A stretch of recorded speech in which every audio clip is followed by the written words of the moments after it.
여러분, 혹시 머릿속으로는 정말 완벽하고 훌륭한 신앙생활을 하고 있는데 현실은 그와 다르게 흘러간다고 느껴본 적 없으신가요? 오늘은 이 뼈 때리는 진실, 즉 우리의 그럴듯한 영적인 의도와 실제 일상 속 행동 사이에 존재하는 그 불편한 간극에 대해 파헤쳐 볼 겁니다. 오늘 해설의 핵심 주제는 바로 이겁니다.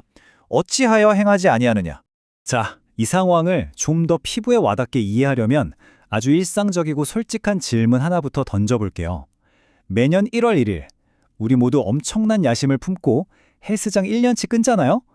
솔직히 말해서 우리 그 굳은 결심을 과연 며칠이나 유지하고 있을까요? 여기에 아주 기가 막힌 데이터가 하나 있습니다. 전 세계 2억 명이 쓴다는 피트니스 앱 스트라바에서 분석한 건데요. 1월 둘째 주 금요일, 이때가 바로 대망의 포기자의 날이라고 합니다. 우리나라에서는 보통 작심 삼일이라고들 많이 하죠? 그런데 글로벌 통계로 보니까 작심 2조더라고요. 단 2주. 고작 2주 만에 우리가 얼마나 쉽게 결심을 무너뜨리는지 이 수치가 아주 정확하게 팩트 폭행을 해줍니다. 그런데 여러분, 이 헬스장 데이터가 왜 갑자기 여기서 튀어나오나 싶으시죠? 진짜 소름 돋는 포인트는 바로 이겁니다. 이 2주 만에 포기해버리는 패턴이 오늘날 우리가 유지하려고 애쓰는 듣기만 하는 고상한 신앙, 이 현대교회의 문화랑 너무나도 원볕하게 판박이라는 거예요. 진짜 똑같습니다. 한번 생각해보세요. 헬스장 가서 멋지게 카드 긁고 등록하는 거. 세상에서 제일 쉽죠. 뿌듯하게까지 합니다. 하지만 러닝머신 위에서 숨통이 끊어질 것처럼 땀 흘리는 건 그건 완전히 다른 얘기잖아요. 너무 고통스럽죠. 우리 신앙도 완벽하게 똑같습니다.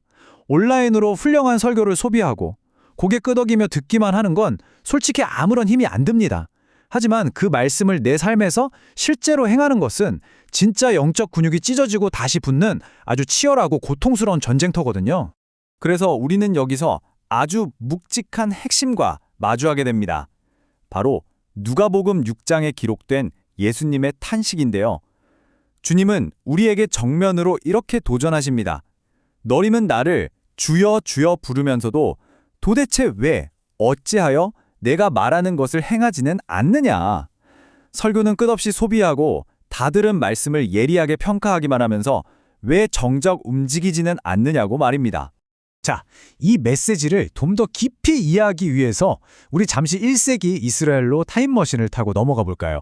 이 말씀이 고대 건축의 엄청난 비밀, 바로 점토층과 반석의 비밀이라는 기가 막힌 비유로 어떻게 연결되는지 한번 살펴보죠. 당시의 이스라엘 기후를 들여다보면 답이 딱 나옵니다. 건조하고 뜨거운 여름이 되면 땅의 제일 윗부분인 이 점토층이 무슨 노쇠처럼 꽝꽝 얼어붙듯 단단해져요. 그러면 건축하는 사람들 입장에선 어떨까요? 굳이 땀 흘려가며 깊이 땅 팔 필요 없이 그 위에 대충 쉽고 빠르게 집을 짓고 싶은 엄청난 유혹을 받게 됩니다. 하지만 피할 수 없는 겨울폭우가 쏟아지면 어떻게 될까요? 그 쇳더니 같던 점토가 순식간에 진흙죽처럼 변해버리고 결국 집은 와르르 완전한 붕괴를 맞이하게 되는 겁니다. 그런데 놀랍게도 여러분, 이게 그저 먼 옛날 1세기 고대의 역사만이 아닙니다. 비교적 최근인 1991년에 예루살렘 근처 탈피오트라는 지역에서 아파트 단지가 통째로 붕괴하는 대참사가 발생했어요. 이유가 뭐였을까요? 건축업자가 돈 좀 아끼고 시간 좀 줄여보겠다고 단단한 암석층이 나올 때까지 파고 내려가야 하는 그 철칙을 무시해버린 겁니다. 그냥 그 얇고 위태로운 점토층 위에 건물을 올려버린 거죠.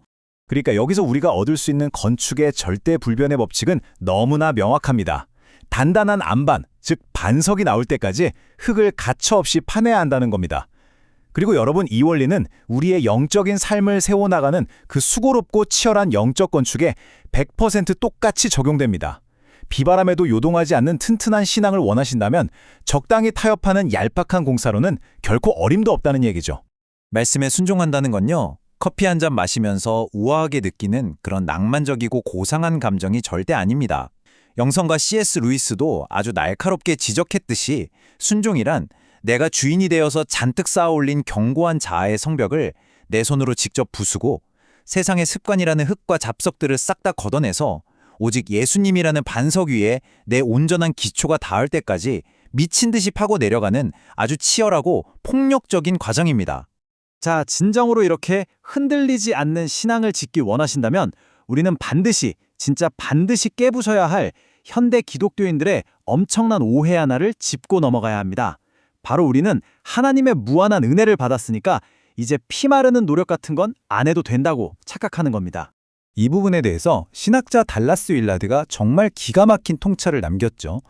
은혜는 공로의 반대말이지 노력의 반대말이 아니다. 와, 이 말 진짜 명언이지 않습니까? 우리가 구원을 내 힘으로 쟁취하거나 내 공로로 얻어낼 수 없는 건 100번 맞습니다. 하지만 진짜 제대로 된 은혜를 경험한 사람이라면 매일매일 내 편안한 육체의 습관을 거스러 올라가는 그 치열하고 고통스러운 순종의 노력을 마땅히 갈아 넣어야 한다는 뜻입니다.